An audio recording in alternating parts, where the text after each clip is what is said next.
It's my opinion that the West, and particularly the U.S., has seriously taken their eyes off the ball on this whole thing.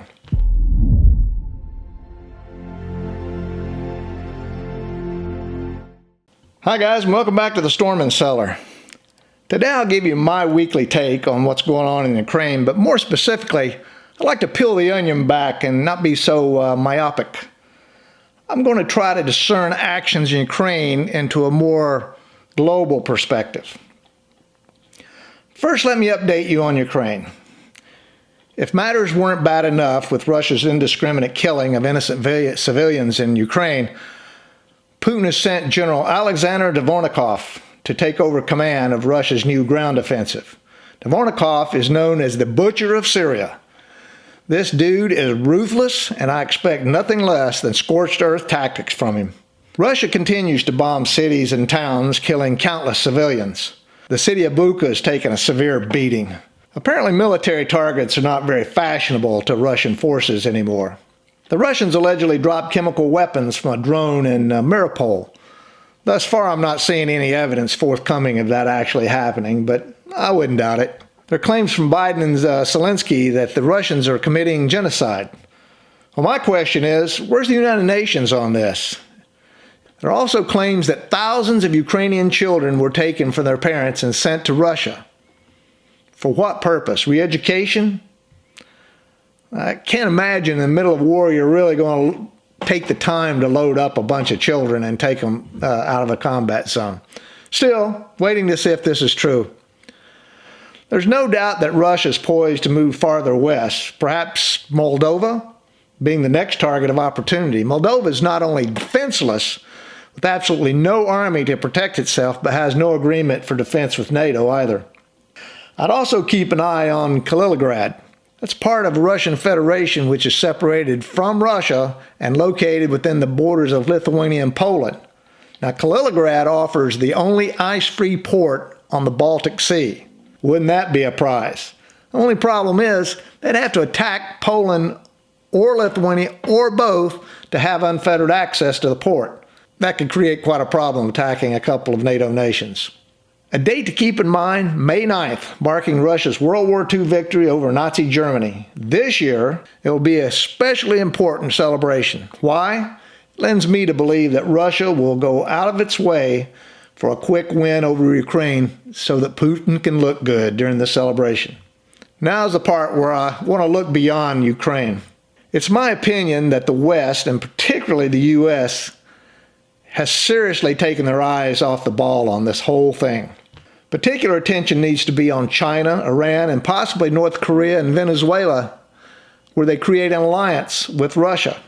The longer China and others see that nothing that the West is really doing to deter Russian aggression, such as the economic sanctions and military hardware assistance, the stronger an alliance will become feasible and the more emboldened they will become to act in their own self-interest.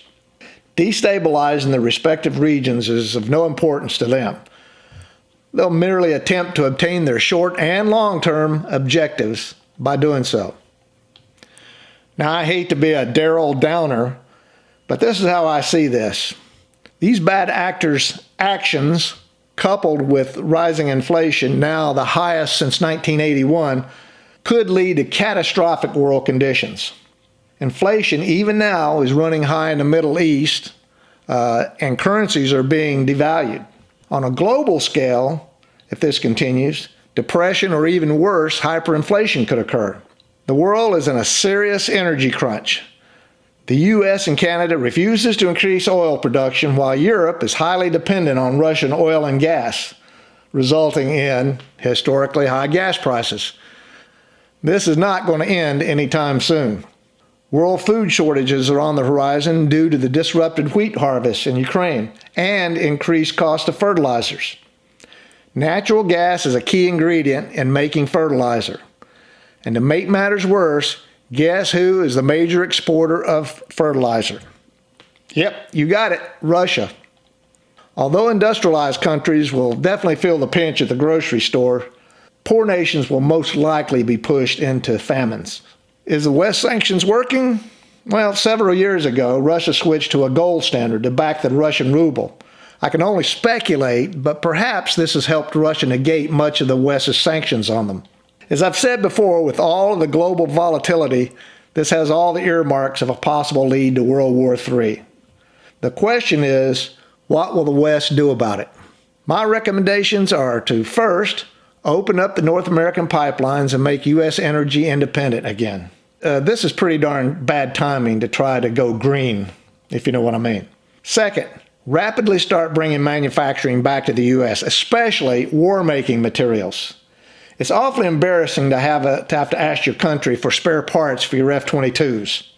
We need more steel to build our tanks. Can we buy some from you, China? Geez. Third, stand firm in supporting all NATO nations. If you have to increase forces, do so. But definitely send a message to Putin that Article 5 of the NATO treaty will stand, and this is the end of the line for you, bud. China, who is the only real player in all of this and who stands to lose more, needs to proverbially crap or get off the pot on this. They're experiencing a lot of upheaval in China due to diminishing economy, famine, and unrest. It would behoove them to forego their aspirations of a united China by taking Taiwan and join the West against Putin. Okay, I'll leave it there for now. If you like this video, give me a thumbs up and subscribe to the channel. So what do you guys think? Leave your comments in the section below. And remember, always make sure your takeoff and landing's equal. Until next time.